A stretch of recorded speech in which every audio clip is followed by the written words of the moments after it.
당신은 구원받았습니까? 이 구원의 질문을 하면 우리는 가장 먼저 우리의 영혼이 구원받아 천국에 가는 것을 생각합니다. 이것은 굉장히 중요한 문제죠. 잠깐 사는 이 세상에서 교회는 다녔으나 영원한 세상에서 하나님 나라에 이르지 못했다면 비참한 인생입니다. 이 땅에서는 많은 것을 소유하고 남부럽지 않게 살았으나 영원한 세상에서 하나님 나라에 가지 못한다면 그것은 비극적인 인생인 거죠. 그래서 우리의 영혼이 구원받아 천국에 가는 것, 그것은 중요한 문제입니다. 고린도후서 13장 5절에요. 너희는 믿음 안에 있는가? 너희 자신을 시험하고 너희 자신을 확증하라. 너 정말 구원받았는지, 네 안에 예수 그리스도가 있는지 네 스스로가 네 자신을 시험해보고 네 자신을 확정하라 하는 거죠. 중요한 문제이기 때문에 그렇습니다. 그러나 한편으로요, 성경에서 구원이라고 할 때에 그 구원은 우리의 영혼이 구원받아 천국에 가는 것, 그것만을 의미하는 것은 아닙니다. 이 구원이라는 단어는 여러 가지 상황에서 사용됩니다. 특별히 예수님께서 이 땅에 계실 때 예수님의 사역 현장을 보면 병든 자를 고치시는 상황에서 구원이라는 단어를 많이 사용하셨습니다. 예수님이 길을 가실 때에 12회를 혈루증 앓았으나 고치지 못했던 여인이 몰래 예수님 뒤에 와서 옷자락을 만졌습니다. 예수님의 옷자락만 만져도 내 병이 낫겠다, 이 믿음을 가지고 만진 거죠. 예수님이 당신에게서 능력이 나가는 것을 느끼셨어요? 누가 내 몸에 손댔냐? 아이고, 예수님, 사람들이 이렇게 많아서 서로 밀고 땡기는데 누가 됐겠습니까? 이놈이 부딪히고 저놈이 부딪히고 다 그랬겠죠. 아니다, 내 몸에서 능력이 나갔다. 그때 여인이 자기 몸이 병이 나은 것을 느끼고 두려운 마음으로 예수님 앞에 무릎을 꿇고 자신의 자초지정을 설명합니다. 그때 예수님께서 두려워 떨고 있는 그 여인에게 딸아, 믿음이 너를 구원하였으니 평안히 가라. 내 병에서 놓여 건강할지어다. 병에서 노임받는 것을 구원이라고 설명하셨습니다. 길 가실 때에 바디메오가 예수님을 향해서 다윗의 자손 예수여 나를 불쌍히 여기소서, 사람들이 조용하라 해도 크게 외쳤죠. 예수님이 오라. 뭘 원하냐? 보기를 원하나이다. 네 믿음이 너를 구원하였느니라. 그 즉시 눈이 떴습니다. 병에서 고침받는 것을 구원이라고 한 거죠. 한편 누가복음 17장에 보면요, 10명의 나병 환자 이야기가 나와요. 예수님이 길 가시니까 저 멀리서 10명의 나병 환자들이 우리를 불쌍히 여겨달라고 외쳤어요. 그랬더니 예수님께서 제사장들에게 가서 너희 몸을 보이라. 나병에서 나으면 제사장에게 가서 확인을 받아야 되거든요. 그 10명이 가다 보니까 자기 몸들이 다 나았어요. 그때에 그 중에 한 명만이 하나님께 크게 영광을 돌리고 예수님께 감사를 표현하기 위해서 돌아옵니다. 그때 예수님께서 그 한 명을 보고 이렇게 말씀하셨어요. 가라, 네 믿음이 너를 구원하였느니라. 이미 병이 나았어요. 9명도 병 나았잖아요. 그런데 다시 찾아온 그 한 명에게 네 믿음이 너를 구원하였다고 이야기하셨어요. 병 이상의 것이 있음을 말하고 있는 거죠. 누가복음 7장에 보면 예수님께서 한 바리새인의 집에 가셨어요. 그때 그 동네에서 죄 많기로 소문난 여인이 와서 예수님의 발을 눈물로 적시고 자리의 머리털로 예수님의 발을 씻고 값진 향유를 예수님께 부었어요. 그랬더니 사람들이 수근수근한 거죠. 저 죄인이 자기의 몸에 손을 대는데도 못 알아보고 가만히 내버려 두다니 하고 수근수근 거렸어요. 그때 예수님께서 그 여인을 향하여 내 죄사함을 받았느니라. 사람들이 아니 무슨 하고 또 수근거리거든요. 그때 다시 말씀하셨어요. 내 믿음이 너를 구원하였으니 평안히 가라. 여기서 말하는 구원은 죄에서 구원이에요. 그렇죠? 그 정리해 보면 병에서 고침을 받던, 병 이상의 어떤 것에서 구원을 받던, 죄에서 구원을 받던, 우리가 어떤 문제 속에 갇혀 있는데 그 문제에서 건져내는 것을 성경은 구원이라고 하는 거예요. 가장 기본적으로는 뭐고요? 내 영혼이 구원받아 천국에 가는 거, 그게 가장 기본적인 거고, 그 외에도 어떤 문제 속에 있는데 거기에서 내가 건짐받는 거죠. 그리고 이 문제는 세 가지 영역으로 정리될 수가 있어요. 먼저는 물리적인 영역이에요. 내 몸에 병이 생긴 거죠. 실제로 내 육체에 병이 생긴 거예요. 또는 내 삶의 물질에 문제가 생긴 거예요. 실제적으로 해결해야 될 문제의 영역이 있는 거죠. 내 눈앞에 보이는 문제가 있는 거예요. 무리를 잠깐 걸었던 베드로가 바람과 풍랑을 보고 무서워서 물에 빠져 들어갑니다. 그때 뭐라고 그래요? 우리 다 같이 해볼까요? 주여 나를 구원하소서. 이 구원은 뭐예요? 물에 빠져 죽어가는 나를 건져달라는 거죠. 실제적인 문제인 거죠. 실제적인 문제가 있는가 하면 마음에 문제가 있습니다. 사실요, 상당히 많은 문제는 우리의 마음에 달려 있습니다. 마음 먹기에 따라 달라지는 거예요. 여러분 중에 그 벌레를 끔찍이 싫어하시는 분 있죠? 특히 여성분들 중에 집에 바퀴벌레 나오면 막 놀라 자빠지는 사람 있죠? 어떤 분들은 모기도 못 잡아. 그 느낌이 싫다는 거예요. 탁 쳤을 때 벌레가 내 손에서 탁 터지는 그 느낌. 벌레도 못 잡아. 그래가지고 벌레만 보면 이러는 분들 있죠. 여러분의 집에 불이 났습니다. 불이 나가지고 도망쳐 나와야 되는데 문 앞에 벌레들이 잔뜩 있는 거예요.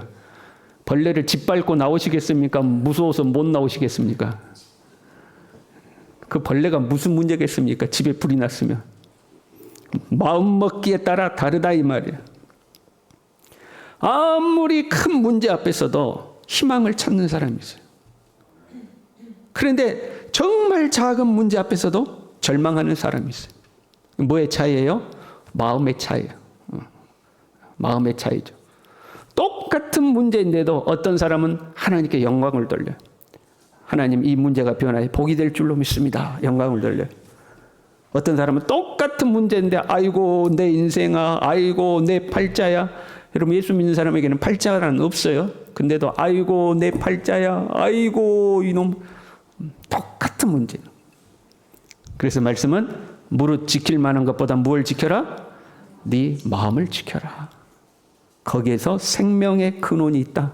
네가 살고 죽는 것이 네 마음에 달려있다. 마음을 잘 지켜라 하는 거죠. 그럼에도 불구하고 우리는 어느 순간 마음이 무너져 버릴 때가 있어요. 마음을 잘 지켜야지. 마음 먹기에 달려있어. 마음을 잘 지켜야지 하는데 어느 순간 내 마음이 무너지는 거죠. 내 감정이 무너져 버릴 때가 있어요. 그러면 우리는 마음의 감옥에 갇힙니다. 감정이라는 감옥에 갇혀버려요. 간혹 우리가 어떤 사람을 바라볼 때 이해가 안 될 때가 있어요. 아니, 뭐 저런 것 가지고 저러냐? 뭐 저런 거 가지고 저렇게 화를 내냐? 뭐 저런 거 가지고 저렇게 감정이 상했냐? 우리 그럴 때 있잖아요. 그런데 그 사람은 마음의 감옥에 갇혀버린 거예요. 감정의 감옥에 갇혀버렸어요. 좀처럼 빠져나오지를 못해요. 한없이 우울한 사람은 한없이 우울해지고 분내는 사람은 계속 분을 내죠. 그 감옥에서 빠져나오는 것을 못하는 거예요. 예수님께서 변화산에 올라가셨을 때 한 아버지가 자기 아들을 귀신 들린 아들을 데리고 와서 예수님을 만나려고 왔는데 마침 예수님 변화산 가신 거죠. 제자들에게 이 자기 아들을 고쳐달라고 한 거예요. 제자들이 이렇게 돼보고 저렇게 돼보는데 귀신이 안 나가는 거예요. 그때 그 아버지 마음속에 절망이 찾아온 거죠. 예수님께만 가면 될 줄 알았는데 예수님의 제자들이 3명의 제자가 따라갔으니까 9명이나 남아있지 않았겠어요? 9명의 제자가 붙들고 있는데 안 되는 거예요. 그 마음에 절망이 찾아오는 거예요. 그때 예수님께서 마침 산에서 내려오셨어요. 이 아버지가 예수님께 이렇게 말합니다. 무엇을 할 수 있거든. 완전히 그냥 그 희망이 다 사라져버린 거예요. 와, 주님 드디어 오셨군요. 주님이 오셨으니까 됐습니다. 이게 아니고 뭐 좀 할 수 있거든 이렇게 이야기한 거예요. 그러니까 예수님께서 이렇게 말씀하시죠. 할 수 있거든이 무슨 말이냐? 믿는 자에게는 능히 하지 못할 일이 없느니라. 그때 이 아버지가 다시 용기를 얻어요. 따라합시다. 나의 믿음 없는 것을 도와주소서. 다시 마음의 용기. 그 마음의 감옥에서 절망이라는 감옥에서 빠져나오는 거예요. 물리적인 문제가 있어요. 마음의 문제가 있어요. 한 가지 더요. 영적인 문제가 있죠. 예수님은 이 땅에서 사역하실 때에 병든 자를 고치시고 한쪽에서는 귀신을 내쫓으셨어요. 우리가 새벽 예배 때 마가복음 묵상하고 있거든요. 그 보면 예수님은 병든 자를 고치고 귀신을 내쫓으셔요. 여러분 새벽 예배 나오시길 바랍니다. 어려우신 분은 유튜브를 통해서 말씀이라도 꼭 들으시고 기도하시길 바랍니다. 아멘도 안 하시네. 꼭 귀신을 쫓으셔요. 왜 그래요? 우리 사람이 직면한 문제가 단순히 물리적인 문제만은 아니다. 이걸 말씀하시는 거예요. 영적인 문제가 같이 존재한다. 이 영적인 존재들을 내쫓아야, 강한 자를 결박하고 내쫓아야 그 집을 새롭게 할 수가 있는 것이다. 영적인 문제가 우리에게 있다는 것을 말씀하고 있는 거죠. 구원이란 우리의 영혼이 죄에서 사함받아 하나님 나라에 가는 것을 시작으로 해서 우리가 직면한 모든 문제, 그게 육체의 문제든 마음의 문제든 영적인 문제든 그 문제에서 건진받는 것을 성경은 구원이라고 이야기를 하는 거예요. 그리고 이 문제들은 명확하게 또 구분되는 것은 아니에요. 우리의 사람이라는 존재가 몸과 마음과 영이 결합되어 있잖아요. 이걸 무 자르듯이 탁 잘라낼 수 있는 게 아니잖아요. 결합되어, 유기적으로 결합되어 있는 거죠. 마찬가지로 문제들도 결합되어 있습니다. 어떤 상황이 우리에게 주어지면 거기에서 마음이 상하고, 마음 상하는 것이 오래 지속되면 영적으로 빈틈이 생기죠. 그래서 물리적인 것과 마음의 것과 영적인 것이 서로 연결되어 있는 겁니다. 그러나 그 문제가 어떤 문제든지 간에 예수님은 우리에게 약속하셨어요. 누구든지 주님의 이름을 부르는 자는 구원을 받으리라. 할렐루야. 네가 처한 문제가 어떤 문제든지 간에 예수님을 부르라. 예수님을 찾으라. 바디메오처럼 귀신 들린 아들을 데리고 온 아버지처럼 예수님의 이름을 부르라. 그러면 구원받을 것이다. 우리 같이 해봅시다. 주님 도와주세요. 주님 불쌍히 여겨주세요. 주님 구원해 주세요. 누구든지 주님의 이름을 부르면 구원을 받으리라. 약속하신 대로 예수님은 반드시 우리를 구원해 주시는 줄로 믿습니다. 그러면 어떻게 우리를 구원해 주시는가? 구원의 방법이 있어요. 우리는 하나님이 우리의 삶에 역사하실 때에 한 방을 기대합니다. 하나님이 한 방에 나를 고쳐주시기를. 그렇죠. 하나님이 한 방에 문제를 해결해 주시기를. 하나님이 한 방에 역사해 주시기를. 하나님은 분명 그렇게 하실 수 있는 능력이 있습니다. 그럼에도 불구하고 하나님은 다른 방법을 더 선호하시는 것 같아요. 우리가 기대하는 기적과 같은 한 방, 이게 아니라 하나님이 선호하시는 방법이 있습니다. 보세요. 이스라엘이 출애굽할 때에 전무후무한 재앙이 애굽에 나타났어요. 우리가 잘 아는 대로 몇 가지 재앙이었어요? 10가지 재앙을 통해서 애굽으로 하여금 이스라엘 백성을 내보내도록 하시겠죠. 그럼 여러분 생각해 봐요. 하나님이라면 한 방에 끝낼 수 있지 않았을까요? 뭐하러 10가지 재앙을 하냐고요. 한 가지로 그냥 딱 끝내버리고 바로 빼내면 되지 않겠어요? 근데 물이 피로 변하는 재앙에서 시작해서 장자의 죽음에 이르기까지 점진적으로 하나님은 역사에 가셨어요.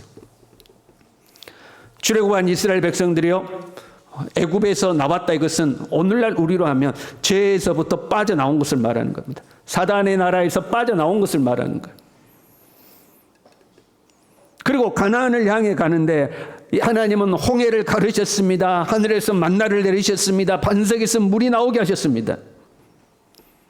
위대한 하나님의 능력이죠. 그러나 그런 과정 없이 하나님이 한 방에 가나안으로 옮기면 되지 않을까요? 애굽에서 나와서 바로 가나안으로 옮기면 되잖아요.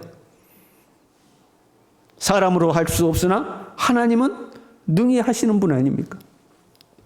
그럼에도 불구하고 하나님은 이스라엘 백성들을 광야를 지나게 하셨습니다. 애굽의 열재앙과 광야의 행진은 이스라엘로 하여금 하나님의 명령에 순종함을 배우는 과정이었습니다. 하나님은 그 과정을 통과하도록 하신 거예요. 공간적으로 보면 출애굽의 최종 목적지는 가나안 땅입니다. 그러나 그곳에서는요, 하나님의 통치가 이루어져야 합니다. 자, 하나님의 목적은, 출애굽의 진짜 목적은 하나님의 통치를 이루는 것입니다. 물리적인 가나안 땅으로 옮기는 것이 아니라 하나님의 통치를 이루는 거죠. 그래서 신명기 8장 2절에요. 내 하나님 여호와께서 이 40년 동안에 네게 광야 길을 걷게 하신 것을 기억하라. 이는 너를 낮추시며 너를 시험하사 네 마음이 어떠한지 그 명령을 지키는지 지키지 않는지 알려 하심이라. 이 하나님의 말씀, 하나님의 통치에 순종해야 그 가나안 땅이 존재하는 거예요. 보세요. 애굽에서 나와서 가나안으로 들어가는 것이 그 출애굽 당대의 백성들에게 있어서는 구원의 완성입니다. 그렇죠? 애굽에서 나와서 가나안으로 들어가는 거죠. 그런데 하나님은 그 중간에 뭘 주신 거예요? 광야. 하나님의 통치에 순종하는 훈련장을 지나게 하신 거예요. 그게 존재하는 거죠. 오늘날 하나님이 우리를 구원하실 때도 이와 비슷합니다. 우리는 한 방을 소망합니다. 애굽에서 나오자마자 바로 점프해서 가나안으로 들어가기를 소망하는 거죠. 그러나 하나님은 우리로 하여금 광야라는 중간 단계를 지나가게 하는 거죠. 그래서 우리가 주님의 이름을 부를 때 주님은 우리를 구원하셔요. 우리를 구원하시되 우리에게 말씀하셔서 구원하십니다. 무슨 말인가 하면요, 오늘 본문의 말씀이 이렇게 되어 있죠. 주의 말씀은 내 발의 등이요 내 길의 빛이니이다. 캄캄한 밤, 앞이 한치도 보이지 않는 밤, 우리는 우리의 삶에 문제가 찾아오면 밤이 찾아왔다고 그랬죠. 내 삶에 어둠이 찾아왔다. 내 삶에 밤이 찾아왔다. 그 문제가 해결될 때는 뭐라고 그래요? 새벽이 밝아온다. 뭐 이렇게 표현하잖아요. 내 삶에 한치 앞도 보이지 않는 문제가 찾아왔어요. 그러나 우리는 발을 내딛고 전진해야 됩니다. 그때 하나님은 우리에게 말씀의 빛을 보여주신다는 거예요. 우리는 그 말씀의 빛을 따라 한 걸음 한 걸음 한 걸음 걷다 보면 결국 구원에 도달하게 되어 있는 거예요. 애굽에서 나온 이스라엘 백성들이 가나안에 도착하기까지 불기둥과 구름기둥을 따라 한 걸음 한 걸음 한 걸음 한 걸음 걸어가서 가나안에 들어가는 것처럼 우리는 우리의 문제에서 빠져나와 구원에 이르기까지 하나님의 말씀을 따라서 말씀이 빛이 비치는 대로 한 걸음 한 걸음 한 걸음 걸어서 구원에 도달한다 이 말이에요. 여러분 몸에 병이 찾아왔다고 생각해봐요. 가정하는 겁니다.